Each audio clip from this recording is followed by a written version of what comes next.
Hello friends, welcome back to our channel. இந்த வீடியோவில் நம்ம என்ன பார்க்க போகிறோம்னு பார்த்தோம்னா நவம்பர் 21க்கான கரண்ட் அஃபேர்ஸ். ஃபர்ஸ்ட் ஒன் பார்த்தோம்னா தமிழ் வளர்ச்சித்துறை சார்பில் 2024ஆம் ஆண்டுக்கான இலக்கிய மாமணி விருதுகளை பெற்றவர்கள் யார்? சென்னையை சேர்ந்த தே ஞானசுந்தரம் மரபு தமிழுக்காகவும், திருவாரூரை சேர்ந்த ரா காமராசு ஆய்வு தமிழுக்காகவும், தென்காசியை சேர்ந்த கா சோமசுந்தரம் என்கின்ற கலாப்பிரியா படைப்பு தமிழுக்காகவும் இலக்கிய மாமணி விருதுகளை பெற்றிருக்காங்க. அடுத்து பார்த்தோம்னா தமிழகத்தில் தற்போது எத்தனை சதவீதம் வரை ஈரப்பதம் உள்ள நெல் விவசாயிகளிடமிருந்து கொள்முதல் செய்யப்படுகிறது அப்படின்னு பார்த்தோம்னா 17% வரைக்கும் இருக்க ஈரப்பதம் இருக்க நெல் தான் விவசாயிகளிடமிருந்து கொள்முதல் செய்யப்படுகிறது. தற்போது உள்ள நெல்லினுடைய ஈரப்பதம், அதாவது பருவமழையெல்லாம் பொய்த்ததன் விளைவாக தற்போது உள்ள நெல்லினுடைய ஈரப்பதம் பார்த்தோம்னா 22% இன்க்ரீஸ் ஆயிருக்கு. ஈரப்பதம் அதிகரிச்சிருக்கு. அதனால மத்திய அரசு இந்த நெல்களை கொள்முதல் செய்யல. அதனால தமிழ்நாடு அரசு மத்திய அரசுக்கு கோரிக்கை விடுத்திருக்காங்க. இந்த ஈரப்பதம் உள்ள நெல்லையும் கொள்முதல் செய்ய சொல்லி கோரிக்கை விடுத்திருக்காங்க. பட் ஆக்சுவலாக அவங்க எடுத்துக்கிறது பார்த்தோம்னா 17% வரைக்கும் மட்டும்தான் எடுப்பாங்க. அடுத்து பார்த்தோம்னா தென்னிந்தியாவின் முதல் ரயில் சேவை எந்த மாகாண கவர்னரால் தொடங்கி வைக்கப்பட்டது? சென்னை மாகாண கவர்னர் லார்டு ஹாரிசால் அப்படின்றவரால் தான் தொடங்கப்பட்டது. ஃபர்ஸ்ட் ரயில் சேவை, தென்னிந்தியாவினுடைய முதல் ரயில் சேவை பார்த்தோம்னா ராயபுரம் டு வாலாஜாபேட்டைக்கு தான் தொடங்கப்பட்டது. எப்போது தொடங்கப்பட்டது அப்படின்னு பார்த்தோம்னா 1856 ஜூலை 1 தொடங்கப்பட்டது. அடுத்து பார்த்தோம்னா எங்கு முதல் பார்சல் ரயில் சேவை தொடங்கப்பட்டுள்ளது? சென்னையில் இருக்க ராயபுரத்தில் இருந்து கர்நாடகாவில் இருக்க மங்களூர் வரைக்கும் தொடங்கப்பட்டிருக்கு. கேரளா வழியாக இது செல்லுது. சென்னையிலிருந்து கேரளா, கேரளாவிலிருந்து கர்நாடகா, மங்களூரை ரீச் ஆகுது.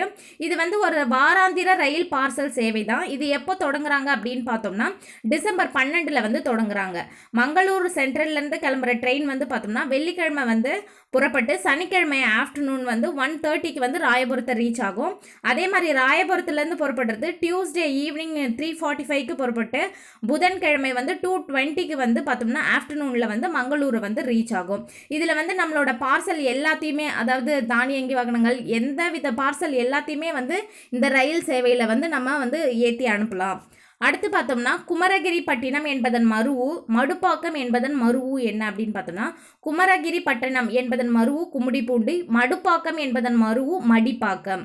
அடுத்து பார்த்தோம்னா கடல் வழியாக தீவிரவாத ஊடுருவலை தடுக்கும் ஒத்திகை எது அப்படின்னு பார்த்தோம்னா சாகர் கவாச். அதாவது கடல் வழியாகவே தீவிரவாதிகள் ஊடுருவலை தடுக்கிறதுக்கு நம்ம ஒத்திகை பார்ப்போம். சாகர் கவாச் அப்படின்ற ஒத்திகையை தான் பார்க்குறாங்க. எந்த இடத்துல அப்படின்னு பார்த்தோம்னா செங்கல்பட்டு, திருவள்ளூர் மாவட்டத்தில் இருக்க கடலோர பகுதிகளெல்லாம் கடல் வழியாக தீவிரவாத ஊடுருவலை தடுக்கும் ஒத்திகை பார்க்குறாங்க.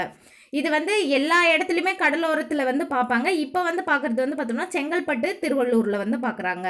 இதில் முக்கியமான விஷயம், கடல் வழியாக தீவிரவாத ஊடுருவலை தடுக்கும் ஒத்திகை எதுன்னு கேட்டாங்கன்னா சாகர் கவாச். அடுத்து பார்த்தோம்னா உலக தொலைக்காட்சி நாள் நவம்பர் 21.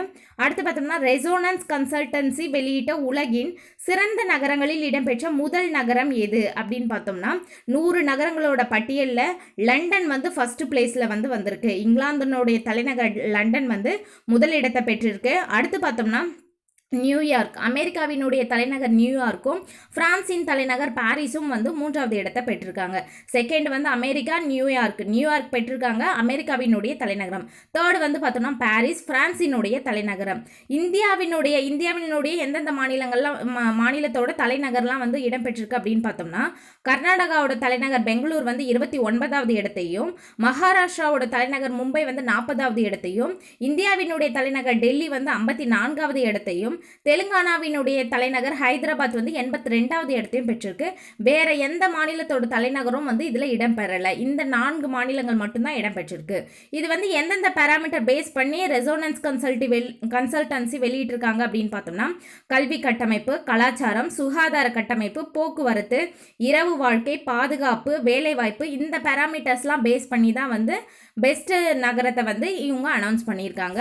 100 நகரங்களினுடைய பட்டியலில் ஃபர்ஸ்ட் பிளேஸ் பார்த்தோம்னா லண்டன். அடுத்து பார்த்தோம்னா உலக குத்துச்சண்டை போட்டியில் தங்கம் பெற்றவர்கள் யார் அப்படின்னு பார்த்தோம்னா மீனாட்சி அப்படின்றவங்க 48 கிலோகிராம் எடை பிரிவில் தங்கம் பெற்றிருக்காங்க. பிரீத்தின்றவங்க 54 கிலோகிராம் எடை பிரிவில் தங்கம் வென்றிருக்காங்க. அருந்ததி சௌத்ரி 70 கிலோகிராம் எடை பிரிவில் வென்றிருக்காங்க. நூர்பூர் 80+ kgல வென்றிருக்காங்க.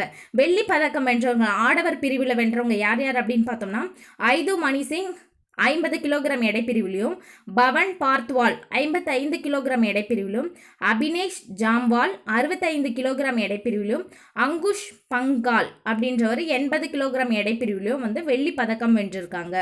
அடுத்து பார்த்தோம்னா டெஃப் ஒலிம்பிக்ஸ் போட்டியில் கோல்ஃப் போட்டியில் தங்கம் வென்றவர் யார் அப்படின்னு பார்த்தோம்னா இந்தியாவினுடைய திக்ஷா தாகர். அவங்க தான் வந்து பார்த்தோம்னா கோல்ஃப் போட்டியில் வந்து டெஃப் ஒலிம்பிக்ஸில் வந்து தங்கம் வென்றவங்க. அடுத்து பார்த்தோம்னா பில்லியனார் பட்டியலில் தற்போது இணைக்கப்பட்டுள்ளவர் யார் அப்படின்னு பார்த்தோம்னா க்ரோ சிஇஓ வந்து பார்த்தோம்னா லலித். இந்த க்ரோ அப்படின்றது வந்து ஸ்மால் இன்வெஸ்டர்ஸ் வந்து இன்வெஸ்ட் பண்ணுற ஒரு டிஜிட்டல் பிளாட்ஃபார்ம் தான் வந்து க்ரோ. அதனுடைய சிஇஓ லலித் தான் வந்து பார்த்தோம்னா பில்லியனார் பட்டியலில் இணைஞ்சிருக்காரு. இவர் வந்து ஒரு விவசாய குடும்பத்தை தான் சார்ந்தவர். அவர் வந்து சிஇஓ, அவர் வந்து பில்லியனார் பட்டியலே வந்து இணைஞ்சிருக்காரு. அடுத்து பார்த்தோம்னா 2 ஆண்டுகளில் 3வது முறையாக டெமிங் விருதை வென்ற நிறுவனம் எது? டாடா ஆட்டோகாம்ப் அப்படின்ற நிறுவனம் தான் 2 ஆண்டுகளில் 3வது முறையாக டெமின் விருதை வென்ற நிறுவனம். அடுத்து பார்த்தோம்னா 2013 to 14 முதல் 2022 to 23 வரையிலான காலத்தில் எத்தனை கோடி பேர் குழந்தைகள் உட்பட வறுமையிலிருந்து மீண்டிருக்காங்க அப்படின்னு பார்த்தோம்னா 24.8 கோடி பேர் வந்து பார்த்தோம்னா வறுமையிலிருந்து மீண்டிருக்காங்க அப்படின்ட்டு யுனிசெஃப் நிறுவனம் வந்து அறிவிச்சிருக்காங்க. உலக குழந்தைகள் தினம் நவம்பர் 20, 1954 முதல் கொண்டாடப்படுகிறது. அந்த தினத்தை ஒட்டி தான் வந்து இந்த அறிக்கையை வந்து யுனிசெஃப் நிறுவனம் வந்து வெளியிட்டிருக்காங்க. இந்தியாவில் பல்வேறு திட்டங்கள்லாம் அறிமுகப்படுத்தி வறுமையிலிருந்து மீட்பதற்கான முயற்சிகளை வந்து முன்னெடுத்திருக்கோம் அப்படின்ட்டு சொல்லியிருக்காங்க. எத்தனை கோடி பேர் மீண்டிருக்காங்க அப்படின்னு பார்த்தோம்னா 24.8 கோடி பேர் மீண்டிருக்காங்க. ஓகே ஃப்ரெண்ட்ஸ், இந்த வீடியோ உங்களுக்கு பிடிச்சிருந்தா லைக் பண்ணுங்கள், உங்கள் ஃப்ரெண்ட்ஸ்க்கும் ஷேர் பண்ணுங்கள், மறக்காமல் சப்ஸ்கிரைப் பண்ணுங்கள். தேங்க்ஸ் ஃபார் வாட்சிங்.